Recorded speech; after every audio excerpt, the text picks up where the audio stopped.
Hey, I'm banging these out. I'm going to talk about just things I like. I'm going to talk about Love Island. Long story short, I'm going to talk about how the parasocial relationship with Love Island is crazy. And honestly, them people is Sims characters for the rest of the world. All right, so I'm going to just preface with I don't watch Love Island. I don't watch Love Island. And this is just all off of the amount of content I saw online, the amount of essay videos I watched like this, and my really good friend that came over, and I just happened to hang out with her the day of the season finale. So I got a crash course on a couple episodes prior, zoomed through a couple things, the heart rate challenge, the lumberjack challenge, watched the season finale, and yeah, I saw Huda's big blowout. And I saw the Megan Thee Stallion thing. Like, there's a couple things I wanted to see. That was really it. So I'm gonna try. I'm trying to keep this short because I will just blabble. There are two big things I feel like that make this parasocial relationship. Well, two big points. The parasocial relationship from this show is crazy. Like, I'm smiling because people are addicted, but I'm like, I get, like, it's people. But then, like, people are like, the brand deals. And I'm like, I mean, it's a reality show, so duh. And I was like, well, you guys all talk about it too much. Because last season, everyone talked about it a lot. And I didn't watch last season. I know who won. I know the kind of conversation around the fact that Sierra, sorry, however you say her name, sorry, honey. I think it's Serena. How she was a lot for her man. And then Lena, I think that's how you say her name. Lena was acting worse than her, but because she didn't look like her, there was no backlash. So then when Huda came out, and very quickly they're like, Huda's bugging out in the villa. First of all, the minute I saw Huda, I said, Huda look like a Kardashian. Ain't nobody about to hear nothing that girl say. She looked up good. Even if she's toxic, nobody cares. She's gonna get views. Her being toxic is probably more on brand for the way she looks, and that's unfortunate, but it's just true. I'm pretty sure more men have thrown themselves at her, and she hasn't been able to vet correctly, and she thrives off of attention, and that's always not her fault. It's her fault to want to do better. It's not her fault sometimes what life has thrown at you based on how societal standards might treat you. Societal standards got her on Love Island, even though her psych eval was still probably not equipped to be on that. But she was ratings, and she made sense, and she looked gorgeous, so we're gonna put her on the show. When Huda's moment happened, and I saw how it shook the earth, I said, okay, I don't get the whole thing. Then I saw the Yulissa woman. Real quick, they got her up out of that show because she was on some podcast saying the N-word, and then usually shows are taped in advance. You live a life. You don't disclose what happens on the show. And then when the show ends, now you can be like, all right, cat's out of the bag. I'm with so-and-so, or we really won. Yay. And then they go to reunion. Love Island is crazy because it's live. It's a Big Brother dating edition. That's all I say. The Big Brother watching you camera thing is crazy to me in that show. It's just it's a sex edition of Big Brother. That's it. With some money tied to it. And I think there's money in Big Brother too. So cash prize, some sex, and they're watching you all the time. So when Yulissa got kicked off, the fact that she came right back to the slander was crazy to me. Like, she came right back, was on TikTok Live, and was like, I don't understand why y'all all going off. And it's like, yo, she just came back home to, like, it's weird. Like, that shit is weird. So Ulissa's thing happened. I said, okay, I didn't really know who she was. Then the Sierra thing happened. And like I said, I didn't watch the show, so I'm going off what I saw online. So, Sierra, from the information I have, she was friends with Shelly and Alandria, and I think she was in, like, their trifecta, because that's what I saw online. So they have handlers, which I freaking hate that saying. Like, can we not call them that? They had people that were cool enough to watch their accounts for them while they were, like, in the villa, because they couldn't have any information from the outside world. The fact that the girl that ran Sierra's account was trying to do like a New York Times, New York Post article was wild to me, because you really trying to get your moment off your friend. And I meant, as you should, like, everybody wants their opportunity, but it's about her. Like, ask if you need to, but I just feel like she put herself out there to say, like, hey, it's me behind this. Say it to, like, let people know that way she's not the one talking, but don't try to make a brand off of that. Like, that's wild to me. She was all about it, running her gums. Sierra, like, the whole statement she had said on her highlights, where she said she felt like her eyes look like a Asian slur. I saw because the friend kept saying, when she got 1 million followers, I'm like, y'all beasting with this 1 million follower thing. Like, it's not that deep. I watched someone called The Spill Sesh, and she went crazy. She had showed that Sierra had like 900,000 followers. And this is what really piqued my interest of like, what the hell is up with this show? She's like 900,000 followers or something like that. The slur came out. I was on her page. It said 536. I said, wait, what? Did like 400,000 people just go, no thank you? That's crazy. Like that, like still right now gives me goosebumps. Like that concept is crazy, y'all. Like everybody saw something, felt the way at the same time, and bounced. That's wild. I don't think we ever get it that transparent so like quickly.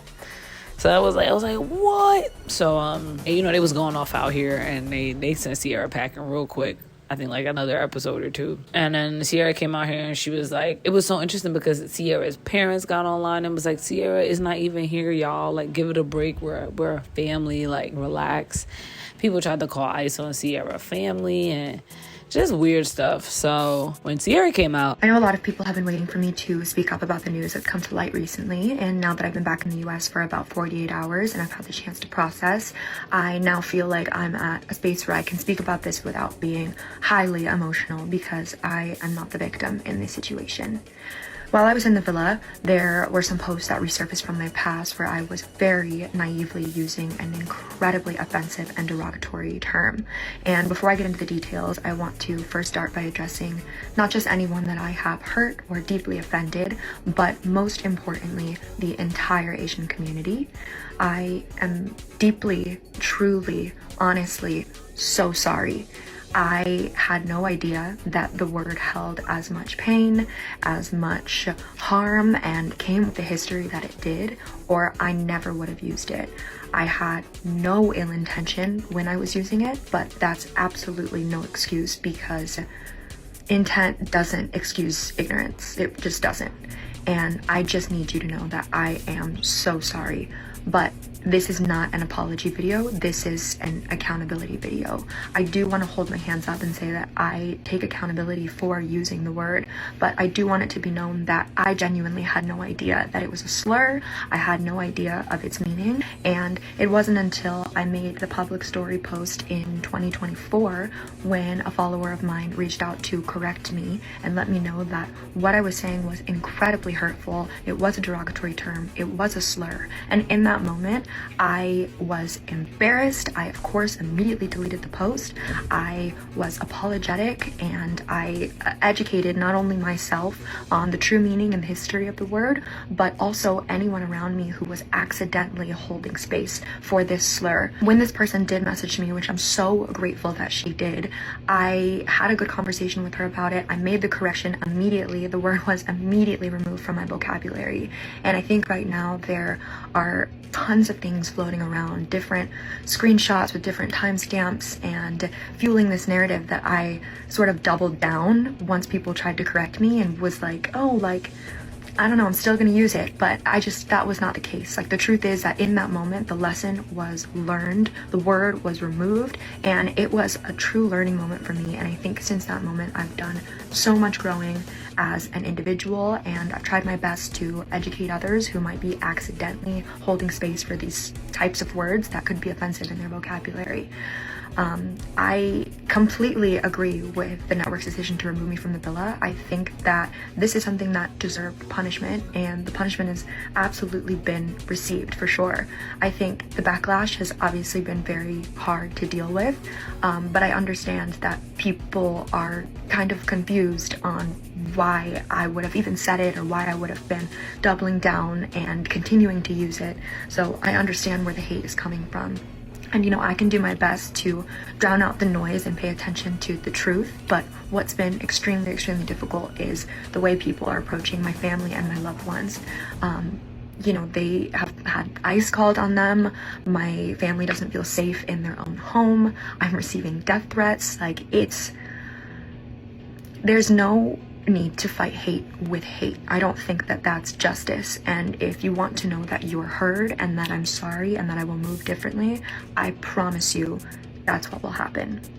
I know that no apology could ever be enough for the harm that I've caused and the offense that's taken place. I know that moving forward, my actions and how I decide to live my life from here on out is gonna speak louder than any apology ever could. But I do need it to be known that I am sorry and I did mean no harm.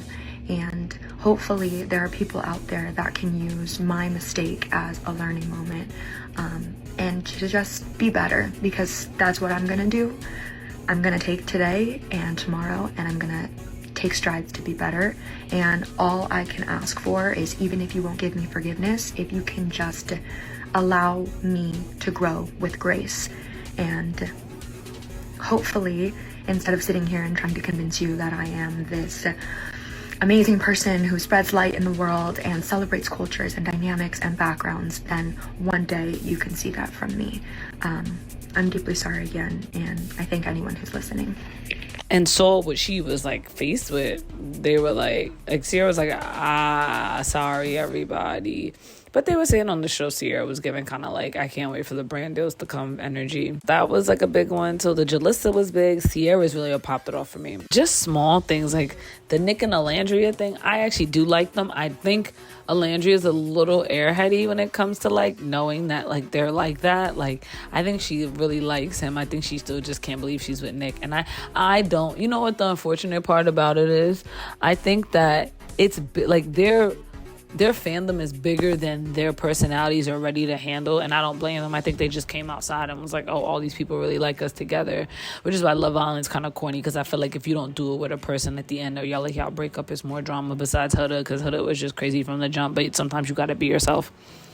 So I think Nicolandria, is how you say it? I think Nicolandria's fan base is like pushing them, because I was gonna mention the 2 interviews.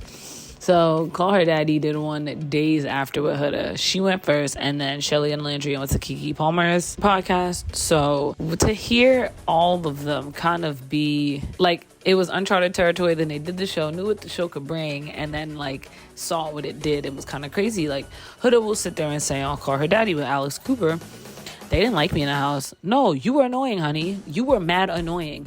And I love the fact that they didn't have, like, if you didn't know who they were before the show, they were just being themselves. And now they come out, they have these names. It's supposed to change something. No, we watched you be authentically you, and you were a lot. So I think she has the most followers from the season. Usually the villain somehow does good. The controversial person, Huda's freaking stunning. She looks like a blow-up doll. Huda, I think, has the most followers, like 4 million or something. From what last time I saw, she had 4 million. She has more than Amaya. The Huda interview last time I checked had 6 million followers. I'm at 6 million views. Amaya might have 2 million or 3. Like, Huda herself is just a walking crash. She's a running, crash out stuff. But Huda was saying, like, you know, she said, I'm not gonna lie, it's funny how people switched up the minute we came outside. That's a fact. They thought you were annoying inside because you were, but of course we got back outside and you look mad good and mad people like you. It's the parasocial relationship thing with me. And they're all also, I think, Gen Z. So, you know, they're still trying to figure things out and like make sense of it. She was one of the younger ones, being 24. You know, mentioning that, I had heard that nobody liked Amaya. They did that one night where they just all told each other how much they didn't like each other, and Amaya got ripped on. The minute Amaya won, I saw all of them post a picture with Amaya. Come on, y'all. Y'all ain't even faking it. Y'all ain't even faking it well. I think we thought they were our Sims, especially with the whole America vote for y'all thing. Like, that was a little weird. I mean, I like the idea behind it, but it just gives off, like I said, Big Brother's watching you, and we're kind of just dictating your life. Yeah, the parasocial relationship behind that show is crazy. I didn't even watch it, and I just told you a whole synopsis. Yeah, I don't know. That was just some of my takeaways from the summer. All right. See you in the next video. Bye.